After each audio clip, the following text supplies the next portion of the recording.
YouTube Nation, what it do, y'all? Welcome back to the channel. Welcome back to part 2 of the Bogard story. I'm going to get right into this. Before I do, I want to say thank all my new subscribers, everybody who's been tapping in. Enjoyed the first part of this series right here. Appreciate all y'all. Anybody I offended, my bad. Wasn't trying to. I'm just stating facts about how it was and what I know from dealing with my homie. I can't make this shit up. So anyway, y'all, let's get right into this. Let me tell y'all more about the homie Bogard, because Bogard name is like really synonymous with that section of Inglewood over there, South Inglewood. Bogard was, man, Bogard was notorious. Like some of the homies say, Bogard the top 5 Raymonds of all time. Yeah, Bogard was an active cat. He's aggressive, but once again, he was funny. He was cool. He was a loyal nigga. He was good to the soil if he was good to him, straight up. But a lot of shit he didn't care about. He just was like really like always like, you know, when a nigga talk, you know, he had fake teeth, so nigga gotta keep his teeth up and shit. So sometimes the homies be talking and shit. That's why he always talk like, yeah, cuz, yeah, cuz, whatever you wanna do, cuz, whatever, cuz, whatever. You know, the homie, that's how the homie talk, like, cuz, I don't give a fuck, whatever, cuz, whatever. I'm writing the Crip, cuz, whatever.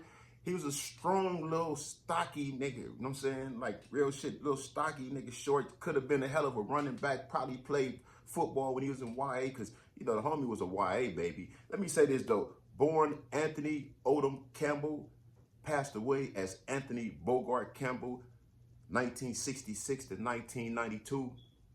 Rest in peace to the homie Bogard, you know what I mean? I'm just shedding flowers, shedding love, telling the homie story, because it's a lot of legendary stories about gang members out here on these LA streets, and it's like this one right here, you like, damn, you know, this cat here was one of the, was one of the ones, you know what I mean? So it's like, don't let his legacy get overlooked. So that's my responsibility as being my homie to put this out there. So that's why I'm doing it. I'm sharing this with y'all and show y'all light on who Bogard from Raymond really was, more than just this notorious killer that, you know, that he was known for. Because, you know, Bogard got into shootouts with the police, all of that. They've been shot many a times. They did all kind of shit. Tell y'all something. I had my first threesome with Bogard. You know what I mean? Bogard came through one time. He was in a motel in the hood on Century and shit. Bogard come through with a white female. He like, cuz, you ever have a threesome? And at the time I was like about 16. I was like, nah, I ain't never indulged in that kind of shit yet. I always wanted to, you know what I mean? But he like, come on, cuz. You know what I mean? I was like, damn. So for a young nigga, that was like, the homie took me on my first threesome right there. You know what I'm saying? But the homie was always like doing shit for you. If you was good to him, he did for you. You know what I mean? That's why I say if he did something wrong, he gonna tell you, my bad, cuz, I didn't mean it, my bad, cuz. He gonna apologize. He gonna tell you straight up shit. But again, the homie was aggressive. I mean, I remember the story. Bogard was over here putting in work one night, and he go over there with all red on. I think he in the bottoms, and he got on red, and he's so loose with it. You know what I mean? He said to these cats, like, what up, blood? Like, for the bus or whatever. But he threw up Raymond. And these niggas recognized that's Bogard. You know what I mean? So shit just, you know, Bogard was just this type of nigga to go over there like, oh, I forgot. He's saying, what's up, blood? Trying to put in some work. But he threw up the hood. These niggas know you. You know what I mean? So, you know what I mean? This the kind of shit Bogard was on. Bogard was very active. You know what I mean? He's down to put in work all the time, every day. He get money. He's a hustling ass nigga. Man, he was just with the shits, but he was loyal, man. He always been down, man. He just always been a squabbler, a strong ass nigga. Check this out. Tell y'all a story. The homie one day the homie get into it, one of the homies on Century, right? And just like my homie Bangy Mo, these niggas is strong niggas. They get you down there on that ground. It's like, you know, wrestling type shit, right? That's how bogey it was. But anyway, he get into it with one of the homies. I ain't gonna say the homie name, and kind of choked the homie out. I mean, the homie, like, you know, it was bad. The homie felt like, you know, he tried to kill him. He took his manhood.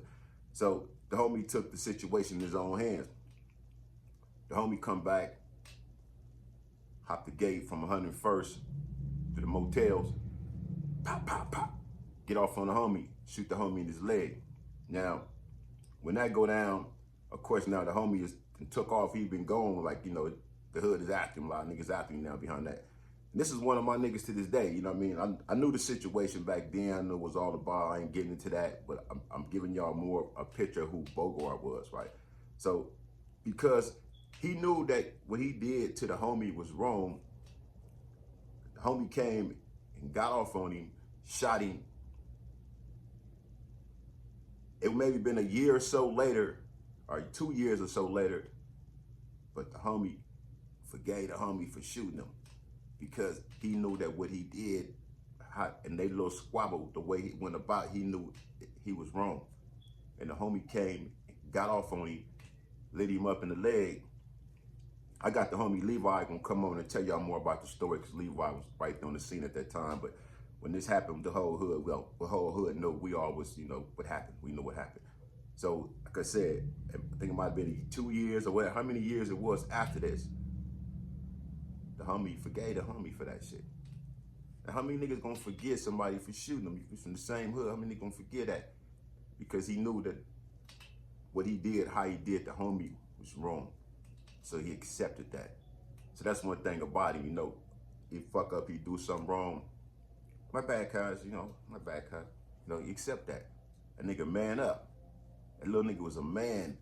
That nigga's a rider. That nigga's a man. Cock strong ass nigga too, you know what I mean?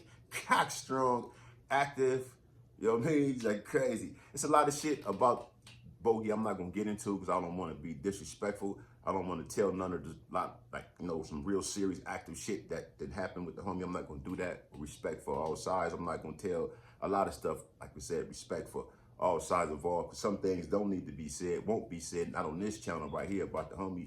It's just, this is his legacy, kind of on the surface bit without going deep into details, because like I said, we all got different kind of stories about the homie. But you know, like I said, respect for all parties on both sides. I'm not supposed to do that. I'm not at liberty to do that. I don't want to do that. I will not do that. I'm just sharing light on my homie's legacy because it's a lot more to talk about when it comes to Anthony Bogard Campbell. So stay tuned to part 3. There's more good shit coming, more people coming on to talk about it. I just couldn't get to them people at the moment, so I just wanted to drop something right now, give y'all part 2, and I want to keep y'all waiting because this shit is going. People like, when you'll come with part 2, you'll come with part 2. So here it is. Y'all check out my bike. About to get out here and get it in this weekend. So had to tune up a little bit. So finna get out there and ride this 250, have a little fun.